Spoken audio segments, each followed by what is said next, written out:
Tố Uyên xin trân trọng kính chào quý vị khán thính giả. Thưa quý vị, vai trò mới nhất của John Walcutt là vai Richard III, Macbeth trong kịch của Shakespeare và vai Malvolio trong vở Twelfth Night do Shakespeare Orange County dàn dựng và trình diễn ở miền Nam California trước khi trở thành đạo diễn nghệ thuật và sản xuất năm 2014. Ông đã tạo cho mình một chỗ đứng vững vàng trên màn ảnh, trên sân khấu, trong vai trò đạo diễn, nhà viết kịch bản và nhà sản xuất tại vùng Los Angeles.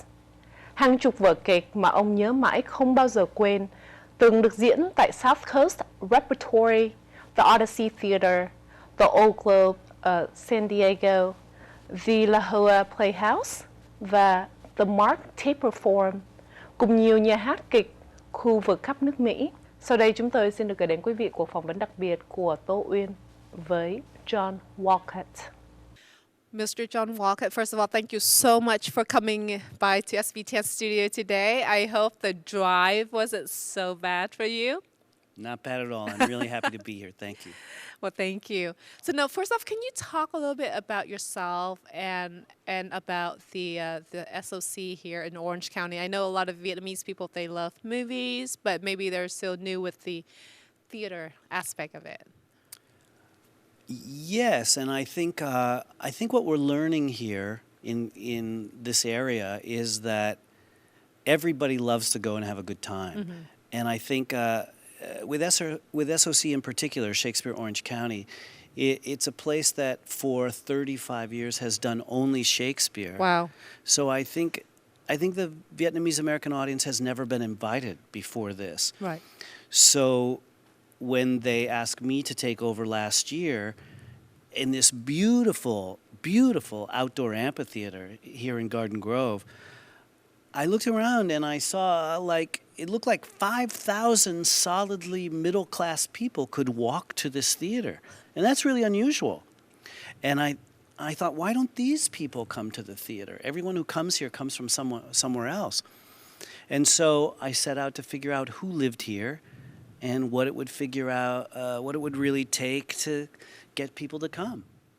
Very interesting because, you hear about this outdoor theater in New York because in New York, it is very popular. Huge. And people love to go see those sort of outdoor, fun, adventurous type of plays. And here in Orange County, even though it's been around 35 years, it's kind of rare. It feels like they don't have enough support in the Southern California community.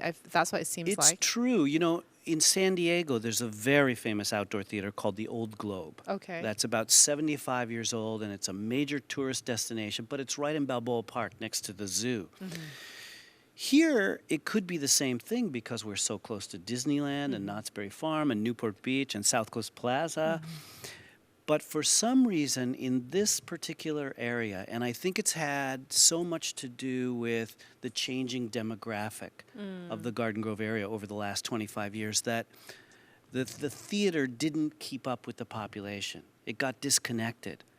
So you're right, though. The idea of being able to take your family or your date or your friends to this beautiful park and lay a blanket out and have a glass of wine and have some guitar player playing for you before the show and then to go in and sit under the stars, it's a fantastic night out. It's really cool and romantic and fun, and that's what we're selling. So now, I'm sure you have a couple of your favorite Shakespeare plays. Besides Romeo and Juliet, what other favorite can you share with our viewers? Well, that's an interesting question because in order for Shakespeare to work as entertainment, first of all, you need a great cast. And a great director as well. Yes, exactly. Captain of the team, right? Almost that's more important. You're right. Yeah. Someone who has a vision about how are we going to present this to a contemporary audience. Yeah. My parents, for example, were farmers in Michigan, so they didn't come from this background. So whenever I was playing Hamlet or Henry V or Macbeth or any of these great Shakespeare roles, they were like, "Oh, don't make us sit through that stuff." And they're like, "That's boring for us, right?" Yeah, they said this is the kind of play that gives Shakespeare a bad name and stuff like that. But I told them, don't try to understand every word of the first 5 minutes, because then you're just going to be going, I don't get it. Just sit back, let the story wash over you, and you get swept up in these amazing stories. And they're cross-cultural. I mean, everybody knows Romeo and Juliet. Everybody understands that story. It's just as contemporary as it is classical, because we all understand falling in love with someone from across the tracks and your parents going, no, you stay away from that boy. And that's what this story is. I mean, very, very interesting, because as a performer yourself, when you take on a very heavy role, let's say you played Macbeth a couple of years ago, how did you actually prepare that role really to what you would want to see yourself on screen, though? The preparation probably was pretty tough for you, right? That role was the toughest for me, because the jump that Macbeth makes when the witches come at the beginning and say, you're going to be the next king of Scotland, and yet there's already a good king who he's friends with. And immediately I had to make that jump to, okay, I'm going to kill him. That's what's going to happen. That's what happens in the play. It's a very tough jump for me as a man to make. So the preparation became so much about, how do I justify this? How do I justify killing the king to become king? And I had a really hard time with that. And in the end, what it came down to was, in that day, and in many countries today, if you're not the son of the king, the only way you're going to get to become king is to kill the king. That's the only way it works. So it falls on that sort of war hero idea of, well, this is something I have to do for the good of the people, or this is something I have to do. It's a tough, bad choice, like going to war. It's a bad choice for everybody, but sometimes it's a choice that people make because they think it's going to make things better. Right. But you look at leaders, like you look at presidents who make the decision to go into another country, and they must lie in bed and think, this is going to be so much bloodshed, so many young people, but I have to do it. It's a horrible, horrible nightmare. That's what you notice all of our U.S. presidents, after 4 years or 8 years, they age like at least 10 to 20 years older. They do. And I'll tell you, in a year, a little over a year and a half of running this theater, my hair is graying quickly. But this is for the love of art right here. Yes, it is. It's not going to war with another country. And thank you for reminding me of right? that. This is for true passion of art, serving the community, That's exactly serving right. the people. That's exactly right. This is my chance to do something good, I hope, that will affect kids and communities. And it was a rare opportunity, and I thought I was the right person to do it when it came along. And if I hadn't done it, it would have closed. That's where it was. The theater was going to close. And they said, if you don't do it, no one's going to. That's really sad. I mean, if you don't do it, they have to shut down the theater. After 35 years, yeah. Because, so you have to leave your full-time job in L.A. As an actor, which is full-time sometimes. Right. Yeah. And then you have to move down to Orange County and take on this volunteer work. Right. Work for no pay. It sounds crazy now that you put it that way, doesn't it? Move your whole family down to OC from LA. Yep. Living a pretty comfortable life in Glendale, California. In many ways, I was at a place where I was living the dream, because I was never so famous that people would bother me. I was only one of those guys who people would say, character actors. where do I know you from? Do I know this? And you always think of funny things to say in that situation. And yet, I have a great living. I work with the most interesting people in the world. And that's the best part of it, and get to do all these great things, sometimes less great. But yeah, it's a pretty cool existence. Carved out over 35 years, of course. I love your job. It's a great job. It's a great, great job. Yeah. When I think about that, I grew up, in farm country in Michigan, and that I would be standing on the deck of Where Titanic. in Michigan? Not Detroit? No. Up in the center, in the dairy area, where it's, all a bunch of pasty white people like me milking cows. And the fact that I would end up doing all these amazing things on whatever scale you consider amazing, and working with all these wonderful people, and being here with you would be like, I could have never dreamt that. But all because I wandered into a theater Follow your one dream, night. though, right? Yeah, You did follow your dream. I did. And Yeah. actors work really hard, and Yeah. it takes a long time, and it's never finished. It never ends. But it's an amazing way of life, I think. And it teaches you really interesting things. Because if you think about it, fundamentally, your job description is to understand why people do what they do. So I think it taught me to be a really compassionate and tolerant human being. I would be a terrible judge because I would listen to your story and say, You're guilty. I understand. No, I understand why you did that. Okay. And then I would listen to the other side and say, now I understand why you did that. No, I would be a horrible judge. I would like, you're guilty because I do not understand what you just did. That was bad. But no, Yeah. you're right. It's I think we all very fortunate to do what we love because you have to take risk in order to achieve where you are today. You said 35 years. That's Yeah. a long time, but I'm happy. you're happy. Yeah. You wake up every morning, you're not regretting, why did you make that decision 35 years ago? And continually along the way. There's a huge attrition rate over the years. People turn 25 and they go, okay, I'm too old to be doing this, pursuing this dream. They turn 30 and they think, I just haven't made it, I got to get out. 40, I got to get out, I want to have a family. It's always full of those decisions. And the people who end up making careers of it are really people who say, there's nothing else I will do. This has to be it. This has to be And those are the people who survive. Xin quý vị khán thính giả vẫn tiếp tục giữ màn hình SBTN. Chúng tôi sẽ trở lại trong giây lát.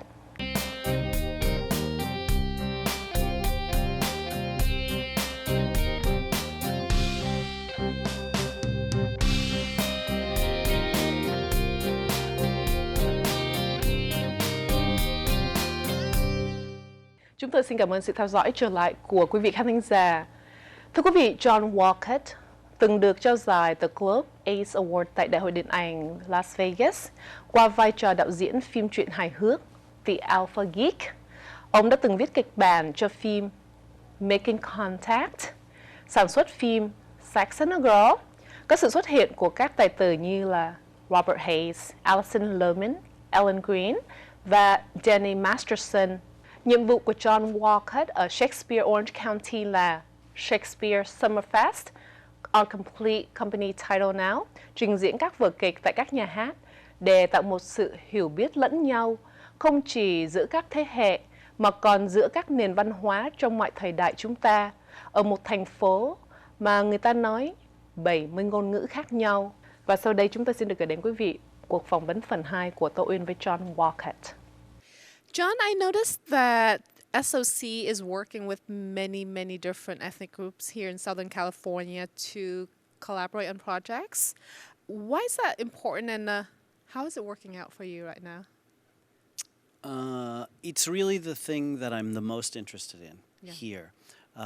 There's this amphitheater, as I said, it's 550 seats. It's beautiful. It's right in the middle of Garden Grove, which, as someone has told me, there are almost 70 languages spoken in Garden Grove, which just blows my mind. Amazing, right? Yeah. And if you think about it, that's America. Yes. It always has been, and it still is, and it's really evident in this community. Yes. And the thing that strikes me is that each cultural community has a really rich arts heritage, but they don't necessarily share it with each other.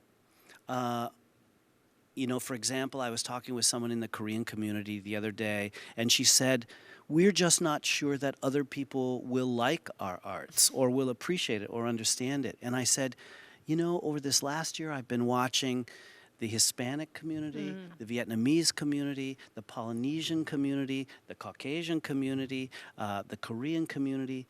We're all doing the same thing, but with these really interesting cultural slants. Right.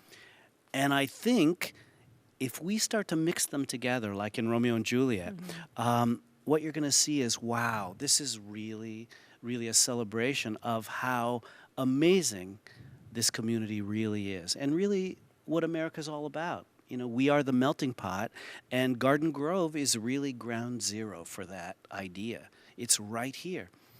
So that's what we're doing. So now, as an actor yourself, what does it mean to you actually produce the Shakespeare plays? Because prior to this interview, you share with me that you've been living in LA for a long time. You've done many great television series in the past, Lost and many, many others. So it must be pretty tough for you to make that big change. It's an interesting experiment, and I'll tell you it is an experiment because I know that myself, along with most of the actors I know, our lives were changed because of one night we walked into a theater and we went, oh my gosh, you can do this? This is so different, and it opened every door to the future. Probably the same with you, I would guess.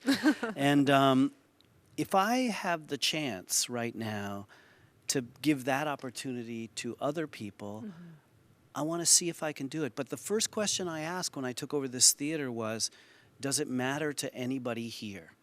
Because otherwise there's no reason for me to do it. Because, as you said, I have this really wonderful other life, and this is really hard work here. Right, yes. So the city of Garden Grove is asking me to be a volunteer to do this.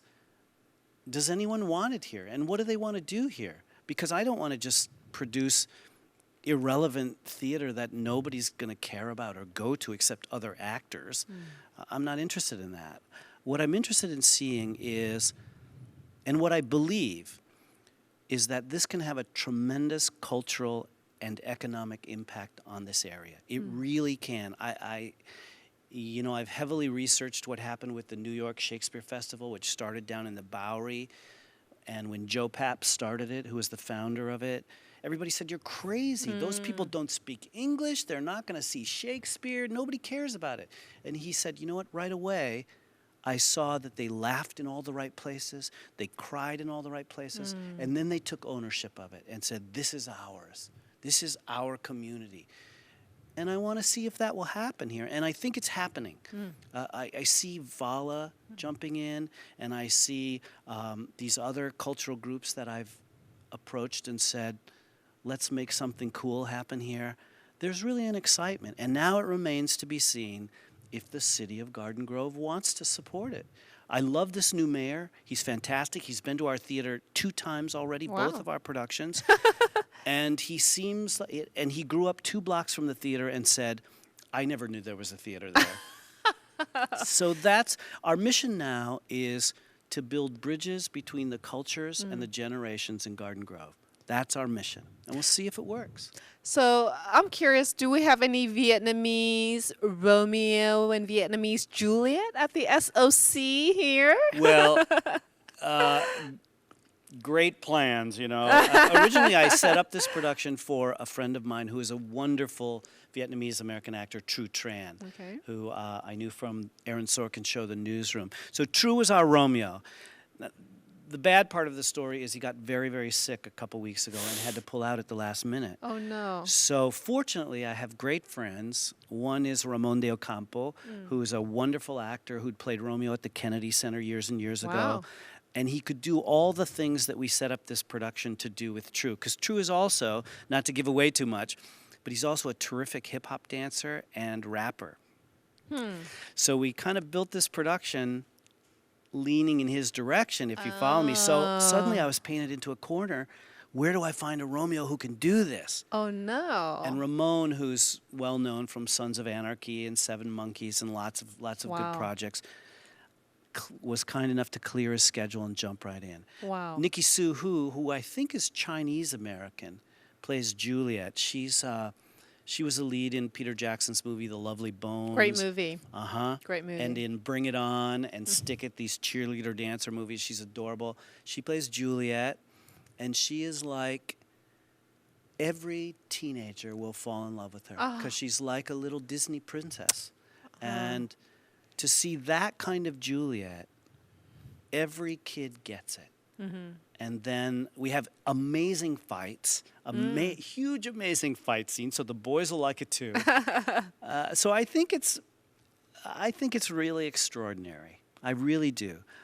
We have several Vietnamese American actors in the show.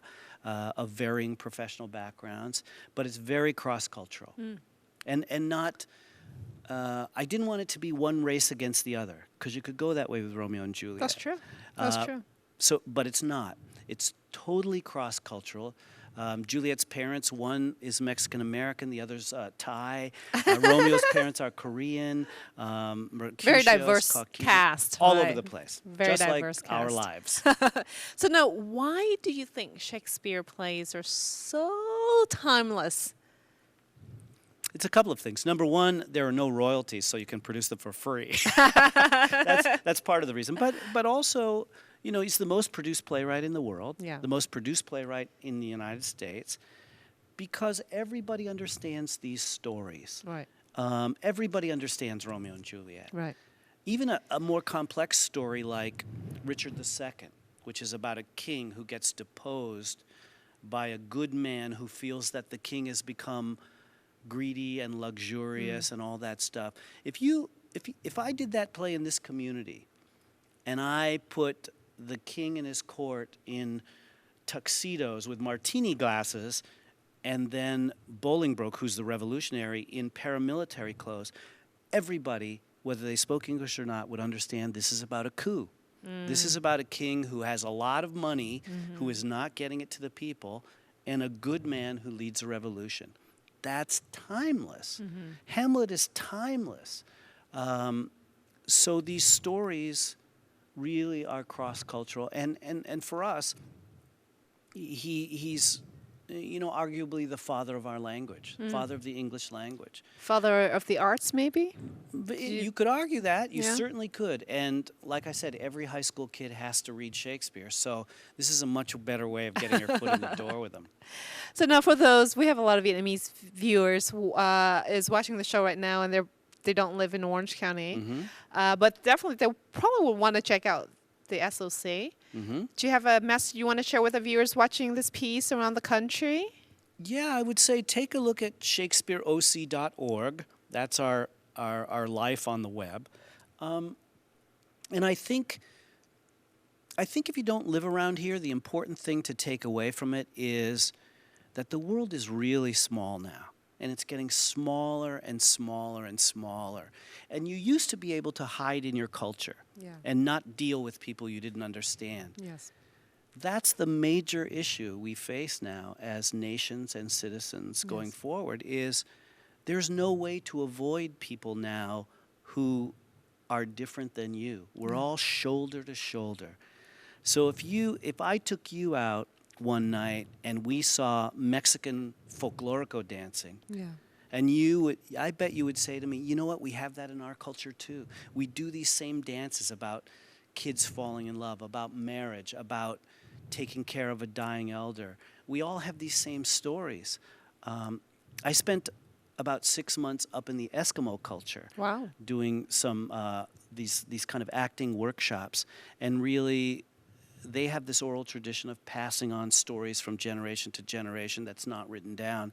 And I watched them and I went, this is exactly like Shakespeare. These are the same stories. These are the same stories I grew up with that are, you know, American stories. So we all find ways to tell the stories that teach our kids the lessons in life. Lessons in history. Yeah, absolutely. Yeah. Well, thank you so much for coming by our studio today, and hope that we will see you on the big silver screen soon. I'm out there. I turn up in the darndest places. Well, thank you so much, John, for stopping by, and good luck to everything. It's my pleasure. Thanks for having me. Thank you, Mr. Walcutt. Đó là cuộc phỏng vấn đặc biệt của chúng tôi với John Walcutt. Đến đây, Tô Uyên xin trân trọng kính chào tạm biệt tất cả quý vị và xin hẹn gặp lại quý vị vào chương trình kỳ tới.